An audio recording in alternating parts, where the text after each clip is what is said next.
So any of you guys got any fantabulous plans for New Year's? I know, terrible word, but yeah, you guys got anything going on for New Year's that's fun and special and amazing? Me? I might go to a party, but I might not. I don't know. I haven't decided yet. I don't really care, honestly, but it's like, if I do, I do. If I don't, I don't. But whatever. So anyways, hey guys, it's Weil. Got a game here today on Showdown against this guy. I've been testing out this team in Pokebank OU, which now Showdown has it, so regular OU is, OU with Pokebank stuff, so there's OU is everything now, so that's a thing. But I was like, trying to make a couple teams, and I just didn't really like them that much, so I was like, you know what, fuck it, let's test this team I made that was supposed to be for regular, without Pokebank Gen 6 metagame, and I've actually been liking it a lot in the fully fleshed out Gen 6 metagame. I'm just gonna, I don't know, I'll figure out how to phrase it later, but yeah, I honestly really like this team a lot. So I'll probably be using this team for a little bit, so excuse that, but But anyways, opponent's team, he's actually got a lot of threats on his end, which that's going to stem from the fact that, yes, I do have things, my team is for without most of this stuff. Like, for example, he has the Infernape, the Tracheon, and the Latios, which are going to threaten my team really hard. But, yeah, so that's the main threats I'm seeing on his end. Also, the mystery thing is a Gourgeist Large, which I found weird because it's the super size. Well, super size has more HP and attacks. I don't get why he did that, but I mean, the only difference is he gets a little bit of extra speed, but I don't know. But yeah, threats on his end, like I said, those three are going to be the main things because two of them can easily plow through my Ferrothorn, and they do have a decent way to deal with Gengar. Latios obviously can take out all my team except for the Ferrothorn, and I don't have Gyro Ball on it, so, I just got to play those things properly, and I shouldn't be in too bad of a situation. Gyarados is his thing that can Mega up too, so I got to make sure I get that on the right side of initiative, so that's kind of what I'm looking at right now. So leads on his end. Also, he's got Far Outer Grass Core, I just realized that. But anyways, leads on his end. Looking at his team, he could lead with the Infernape, the Tracheon, maybe even most of his team he can lead with, so just looking at it, Staraptor should threaten most of what he has, so I'm going to lead off with that and see where it gets me. So let's get into this. So like I said, lead off with Staraptor, he's going to opt to lead off with Infernape.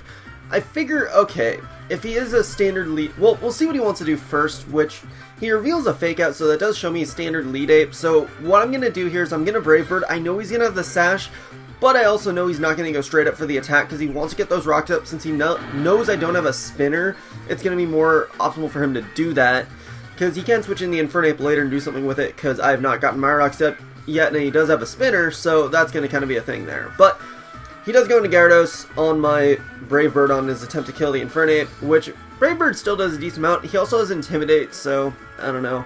I think that's kind of standard for if you're going to Mega up, but he does have the leftovers, so he doesn't have a Mega on his team, which is nice. But I go into Ferrothorn after he kills off my Staraptor, which I just wanted it to die in case he was DDing one, so I can get off enough damage to where, I could go into something to deal with it afterwards. But I try and Power Whip because I thought he was going to switch out to his Infernape, and after that turn of him Thunder Waving me, I thought he might just want to go for Rest, so I go for Stealth Rock, but he goes up to the Gourgeist, and I figured here, okay, he shouldn't have anything that should really hit Ferrothorn. I honestly don't know that much about Gourgeist, but I figured I could go into Gengar, take any hit, go for Substitute, and I neglected to realize it had Shadow Sneak, so that's just me not knowing shit about Gourgeist, which now I know a little bit about Gourgeist. I still don't know that much, but I know a little bit. But he takes out my Gengar, which is unfortunate, but I'll just have to live and move on.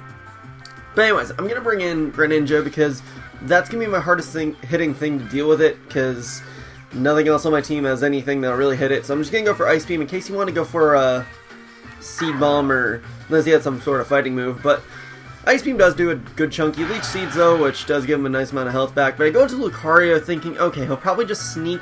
I can probably take one or two, so I figured that's my best play, which he double switches out to the Excadrill, which I found weird, but I guess he figured I would go to something else. But luckily, I'm able to Mega up and just take him out right there, so that's nice. So, yay, that's the end of that. But he goes into Gourgeist. I was actually trying to go to Ferrothorn there because I figured he would just go for Shadow Sneak, but I accidentally clicked Shadow Claw at first and that went through, but it works out for me because I took him out, so yay. But now he's getting on to Latios, and I mean, I could have stayed in there and tried to go for Shadow Claw, but I didn't know if it would kill or not since I had no boost. So I'm going to go into Ferrothorn just to kind of sack it, and then maybe U-turn with Greninja back into Rotom so that I can get a free switch over Lucario afterwards. He was saying GG at that point, so I don't know if that really says too much or not, but I just try and Power Whip because I thought he might want to switch out of the Latios, but he just Draco'd again, so that's fine. He goes into Terrakion. Well, he goes into Gyarados just to die from rocks, then goes to Terrakion, which, yeah, just Stone Edges me and takes me out. I just go into Lucario because that's what I kind of have to do. He is presumably locked into Stone Edge, but I don't really know because I've only seen that one move off him. But he goes into the Latios, which does kind of tell me that the Terrakion isn't Scarfed, because if it was Scarfed, he would have gone into it sooner and then gone for the close combat. But instead, he is not Scarfed, and I take out the Latios with Shadow Claw because that was at, you know, just the right amount of health where no problem Shadow Claw will take him out. And then Terrakion comes in, and I just finish that thing off with a close combat, and that'll make it be the game. So GG, guy. Was a interesting match. Yeah, Lucario doing more work. Like, honestly, Mega Lucario, next Gen 6 threat. I don't even care what you have to say. Especially since now it will have access to Ice Punch, so it's going to make it a lot more threatening, and we're really going to have to watch out for it a lot more than we used to. Like, sure, there'll be those mind games of, oh, is he going to have Ice Punch or Crunch or Shadow Claw still? But, you know, that's always how Lucario was played anyways, so, yeah. But anyways, that'll be it for this. So, hope you guys enjoyed. Such blah. Comment, sub, and later, guys.